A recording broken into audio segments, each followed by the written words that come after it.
Hello दोस्तों, मैं आपका गाइड, आपका दोस्त अमर मिश्रा। आप देख रहे हैं मेरा YouTube channel study with ADP classes. कल के क्लास में हम लोगों ने 33 प्रश्नों को सॉल्व किया था, जो प्रीवियस ईयर में पूछे गए प्रश्न से सारे के सारे प्रश्न बहुविकल्पीय हैं और इसी से हमारे एग्ज़ाम में प्रश्न बनते हैं। तो आइए शुरू करते हैं प्रश्न संख्या 34 की तरफ। प्रश्न संख्या 34 कह रहा है, भूकंप की तीव्रता का मापन किया जाता है। तो भूकंप की तीव्रता का मापन रिएक्टिव पैमाने पर इसका मापन किया जाता है दोस्तों। नेक्स्ट प्रश्न देखते हैं। प्रश्न संख्या 35, रिएक्टर पैमाना मापने के लिए प्रयोग होता है। तो अभी हम लोग ने प्रश्न संख्या 34 में पढ़े थे कि भूकंप की तीव्रता किससे मापते हैं, रिएक्टर पैमाने से। तो रिएक्टर पैमाने का जो मापने का होता है, भूकंपीय लहरों की आयाम को मापता है। ठीक है। प्रश्न संख्या हम लोग 36 की तरफ चलते हैं। भूकंपों यानी अर्थक्वेक की तीव्रता मापी जाती है तो रिएक्टर पैमाने से ही मापी जाती है। ये बार बार एग्जाम में पूछे गए प्रश्न है, तो इन सारे प्रश्नों को आप लोग ध्यानपूर्वक देखिएगा और कोशिश करिएगा इसको याद रखने का। नेक्स्ट प्रश्न है 37 में कह रहा है, कौन सा सुमेलित नहीं है। इसको मिलान करना है दोस्तों। फर्स्ट है सेल्सियस जो कि ताप का, बी में है किलोवाट आवर जो कि विद्युत का, और सी में है RH फैक्टर गुणन यानी रक्त का, और डी में है रिएक्टर पैमाने आर्द्रता का। तो देखेंगे दोस्तों, ऑप्शन ए, बी और सी तीनों का मिलान सत्य है, परंतु ऑप्शन डी में दिया हुआ है रिएक्टर पैमाने जो कि आर्द्रता के ना होकर ये रिएक्टर पैमाने भूकंप की तीव्रता को मापता है। तो कह रहा है क्वेश्चन 37 में कौन सा सुमेलित नहीं है। तो ऑप्शन नंबर डी जो कि सुमेलित नहीं है। तो हम लोग का आंसर डी हो जाएगा दोस्तों। आइए नेक्स्ट प्रश्न की तरफ चलते हैं। प्रश्न संख्या 38 कह रहा है, ताप के निम्नलिखित में से किस पैमाने में ऋणात्मक मान नहीं होता है। तो सेल्सियस, फ़ारेनहाइट, केल्विन, यूरीमर दिया हुआ है। तो ये केल्विन में ऋणात्मक मान नहीं होता है दोस्तों। सेल्सियस, फ़ारेनहाइट और यूरीमर में पैमाने का माप ऋणात्मक होता है, जबकि केल्विन पैमाने का मान ऋणात्मक नहीं होता है। ये हम लोग ध्यान रखेंगे।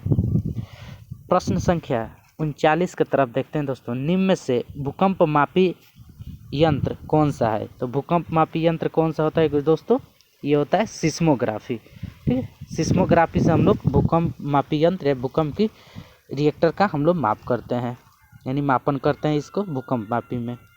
किससे? सिस्मोग्राफी से। आइए देखते हैं इसका आंसर क्या दिया हुआ है। तो वही है सिस्मोग्राफी, भूकंपीय तीव्रता को मापने वाला यंत्र है। क्रेस्कोग्राफ पौधे में वृद्धि मापन का एक यंत्र होता है। क्रेस्कोग्राफ से हम लोग मापते हैं पौधे में वृद्धि होने का यंत्र है क्रेस्कोग्राफ, और भूकंप मापी के लिए सिस्मोग्राफ होता है दोस्तों। जिसका आविष्कार भारतीय वैज्ञानिक जगदीश चंद्र बोस ने 1900 में किया था। किसका आविष्कार किए थे जगदीश चंद्र बोस जी ने। तो क्रेस्कोग्राफ का आविष्कार जगदीश चंद्र बोस ने वर्ष 1900 में किए थे। रेनगेज जो होता है वर्षा मापी यंत्र है। ठीक है।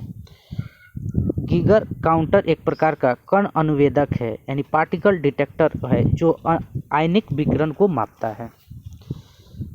तो ये हम लोग का ऑप्शन नंबर 20 सत्य हो जाएगा। क्वेश्चन नंबर 40 कह रहा है, भूकंप की तीव्रता मापी जाती है। तो अभी हम लोग ने भूकंप की तीव्रता किससे मापी जाती है दोस्तों, सिस्मोग्राफ से मापी जाती है। क्वेश्चन नंबर 41 की तरफ देखते हैं। निम्नलिखित युक्तियों में से किसके द्वारा भूकंप की तीव्रता का मापन किया जाता है। फिर से वही प्रश्न पूछा गया है। तो सिस्मोग्राफ के द्वारा मापा जाता है। सिस्मोग्राफ क्या रिकॉर्ड करता है। तो सिस्मोग्राफ क्या रिकॉर्ड करता है दोनों, भूचाल अर्थात भूकंप रिकॉर्ड करता है सिस्मोग्राफ। प्रश्न नंबर 43 यानी 43 दिया हुआ है, सुमेलित करना है, इसको मिलान करना है। तो आइए देखते हैं। भूकंप सिस्मोग्राफ्स के माध्यम से मापते हैं ऊंचाई, यानी ऊंचाई का क्या होता है दोस्तों, ये अल्टीमीटर से मापते हैं। ठीक है। विद्युत धारा एम्पियर से होता है दोस्तों, विद्युत धारा जो कि एमीटर हो जाएगा, और प्रतिरोध होता है ओम होता है। तो ऑप्शन नंबर देखेंगे ए के 2, ऑप्शन नंबर ए हम लोग का सत्य आंसर बन जाएगा दोस्तों। तो चलिए नेक्स्ट प्रश्न की तरफ चलते हैं। प्रश्न संख्या 44 में दिया हुआ है सही सुमेलित कीजिए। इसको ये भी दिया हुआ है मिलान करने के लिए दोस्तों। तो फैदोमीटर से हम लोग क्या मापते हैं दोस्तों, समुद्र की गहराई फैदोमीटर से हम लोग इंडिकेट करते हैं। बैरोमीटर होता है वायुमंडलीय दाब बैरोमीटर से मापते हैं। हाइग्रोमीटर होता है वायुमंडलीय आर्द्रता मापते हैं दोस्तों, और अल्टीमीटर से हम लोग ऊंचाई मापते हैं। तो ऑप्शन संख्या हम लोग का 20 सत्य हो जाएगा। 4 1 2 3।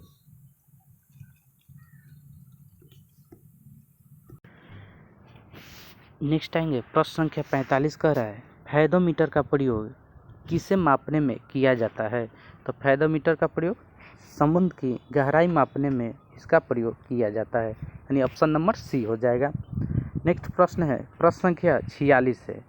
46 कर है सूची 1 को सूची 2 से सुमेल कीजिए तथा सूचियों में दिए गए कूट का सहायता से सही उत्तर चुनिए। तो आइए देखते हैं दोस्तों। ए में है एनीमोमीटर। तो एनीमोमीटर से हम लोग क्या मापते हैं दोस्तों, एनीमोमीटर से हम लोग वायु की गति मापते हैं। तो ऑप्शन सी हो जाएगा, वायु की गति। दूसरा है बी है सिस्मोग्राफ से हम लोग भूकंप मापते हैं दोस्तों। सी नंबर है बैरोग्राफ से हम लोग क्या मापते हैं, वायुमंडलीय दाब। ऑप्शन नंबर डी है हाइग्रोमीटर से आर्द्रता मापते हैं। तो हम लोग का आंसर क्या हो जाएगा, आइए देखते हैं आंसर क्या हो जाएगा। आंसर हम लोग का डी हो जाएगा, जो कि 3 1 2 1 बिल्कुल सत्य है। ऑप्शन नंबर डी हम लोग का सत्य हो जाएगा। एमीटर से वायु वेग, सिस्मोग्राफ से भूकंप, बैरोग्राफ से वायुमंडलीय दाब, और हाइग्रोमीटर से आर्द्रता। चलिए क्वेश्चन नंबर हम लोग 47 की तरफ चलते हैं। निम्नलिखित में से कौन सुमेलित नहीं है, यहाँ पर देखना है कौन सा सुमेलित नहीं है। तो मैनोमीटर दोस्तों दाब होता है, बिल्कुल सत्य है ये। तो कार्बोरेटर ये आंतरिक दहन इंजन का, ये भी सही है। कार्डियोग्राफ हृदय की गति को मापता है। सिस्मोग्राफ पृष्ठतल की वक्रता, ये गलत है दोस्तों। ऑप्शन नंबर डी जो कि गलत है। ऑप्शन सिस्मोग्राफ ये भूकंप मापता है, भूकंप मापने का यंत्र है। ठीक है। क्वेश्चन नंबर 48 कह रहा है निम्नलिखित में से किसके मापन में फोनोमीटर का प्रयोग किया जाता है। फोनोमीटर का प्रयोग ध्वनि की तीव्रता और स्पंदन आवृत्ति को मापने में किया जाता है। तो ये ना तो ऑप्शन ए में है, ना बी में है, ना सी में, ना डी में। ठीक है। फोनोमीटर का प्रयोग ध्वनि की तीव्रता या स्पंदन आवृत्ति को मापने में किया जाता है। क्वेश्चन नंबर 49 कह रहा है झूठ का पता लगाने वाला यंत्र किस नाम से जाना जाता है। तो पॉलीग्राफ से झूठ के पता लगाने का यंत्र होता है। पॉलीग्राफ से हम लोग झूठ का पता लगाते हैं। आइए और नेक्स्ट देखते हैं। पॉलीग्राफ जो कि होता है झूठ का पता लगाने वाला यंत्र होता है। पायरोमीटर जो होता है उच्च ताप यानी हाई टेम्परेचर को मापता है। ऑप्शन सी में है गायरोस्कोप से होता है घूमती हुई वस्तुओं की गति मापने का यंत्र होता है। और डी होता है, डी में दिया हुआ है काइमोग्राफ का उपयोग हम लोग शरीर की क्रियाओं के ग्राफ द्वारा निरूपित करने वाला यंत्र जैसे कि रक्तचाप, हृदय धड़कन के मापने में प्रयोग किया जाता है। काइमोग्राफ का उपयोग किया जाता है। तो ऑप्शन नंबर ए जो कि सत्य आंसर हो जाएगा। नेक्स्ट प्रश्न की तरफ चलते हैं। प्रश्न संख्या 50 से यानी 50 ऊर्ध्वाधर तल एवं क्षैतिज तल के कोणीय दूरी को मापने में प्रयुक्त होने वाला यंत्र कौन सा है। ऑप्शन ए में दिया हुआ है बेबल प्रोजेक्टर, बी में है अल्टीमीटर, सी में है सिनक्लाइन, और डी में है थियोडोलाइट। तो ऑप्शन नंबर डी जो कि हो जाएगा थियोडोलाइट होता है। ये ऊर्ध्वाधर तल और क्षैतिज तल की कोणीय दूरी को मापने में प्रयोग किया जाने वाला यंत्र होता है। तो ऑप्शन नंबर डी हो जाएगा सत्य आंसर। नेक्स्ट प्रश्न की तरफ हम चलते हैं। प्रश्न संख्या आइए दोस्तों, ये जो कि 50 टोटल प्रश्न से इससे संबंधित जो कि हम लोगों ने पूरा किया। नेक्स्ट चैप्टर है यांत्रिकी। तो यांत्रिकी के बारे में हम लोग चर्चा करेंगे और देखेंगे इससे कौन कौन से प्रश्न एग्जाम में पूछे जाते हैं। तो चलिए शुरू करते हैं दोस्तों।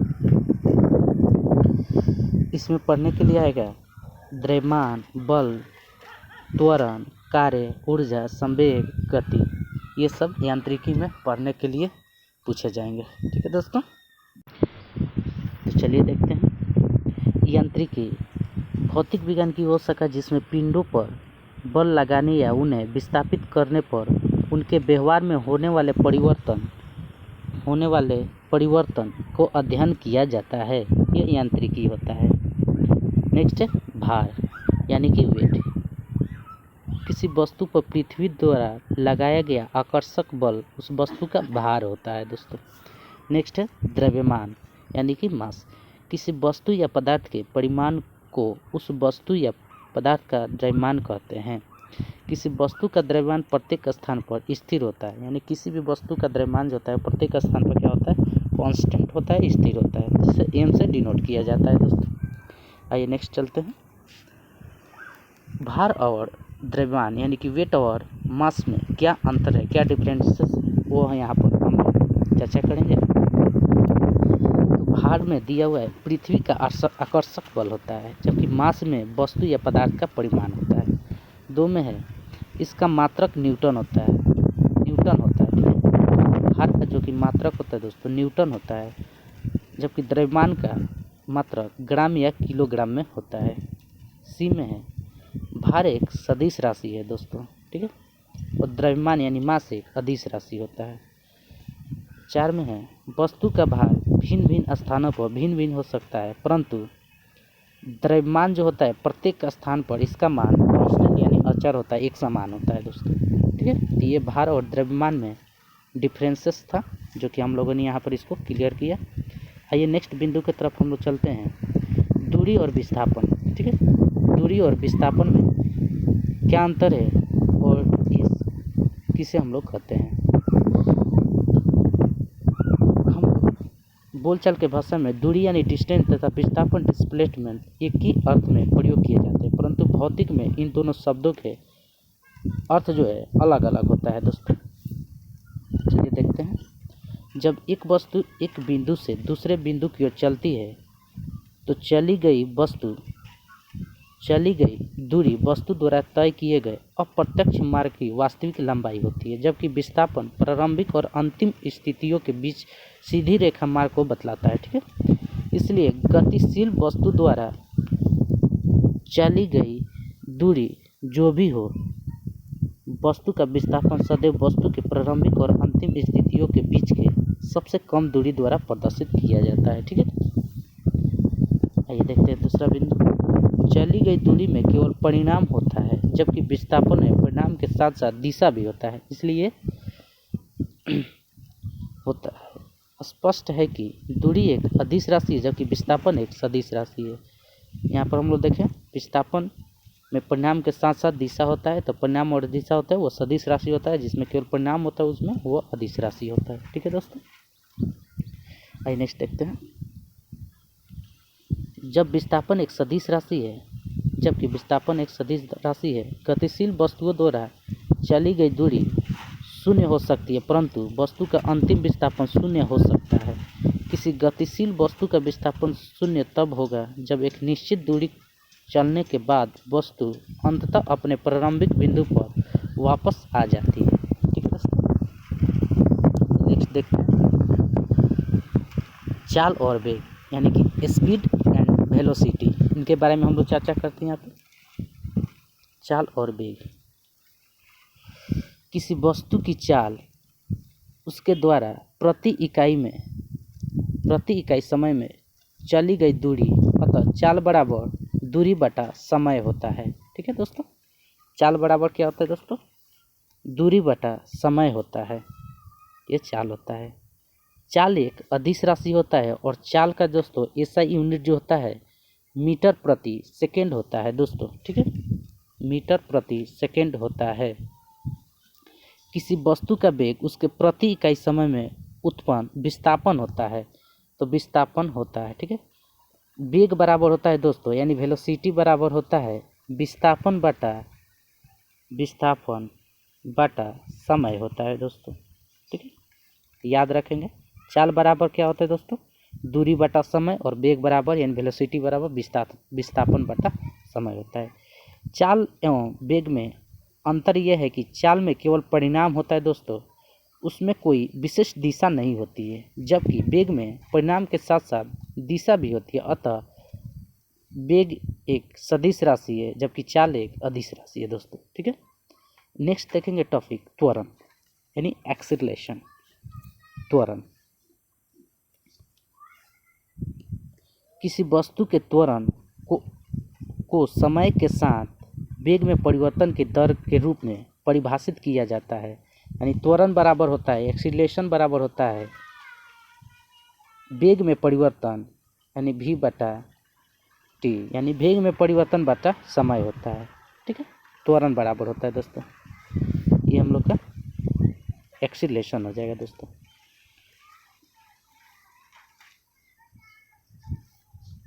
काफ़ी इम्पोर्टेंट है, इसको ध्यान रखेंगे। और नेक्स्ट है त्वरण बराबर होता है अंतिम वेग माइनस प्रारंभिक वेग बटा समय होता है दोस्तों। ठीक है, तो इसको हम लोग ध्यान रखेंगे। नेक्स्ट है बिंदु, यदि वस्तु का प्रारंभिक वेग u हो तथा t समय पश्चात अंतिम वेग v हो तो ये बराबर यानी त्वरण बराबर होता है दोस्तों a बराबर v माइनस यू बटा टी होता है। त्वरण का एसआई मात्रक जो होता है दोस्तों मीटर पर सेकेंड स्क्वायर होता है। चलिए नेक्स्ट टॉपिक की तरफ हम लोग देखते हैं, न्यूटन के गति के नियम के बारे में हम लोग चर्चा करेंगे। यहाँ पे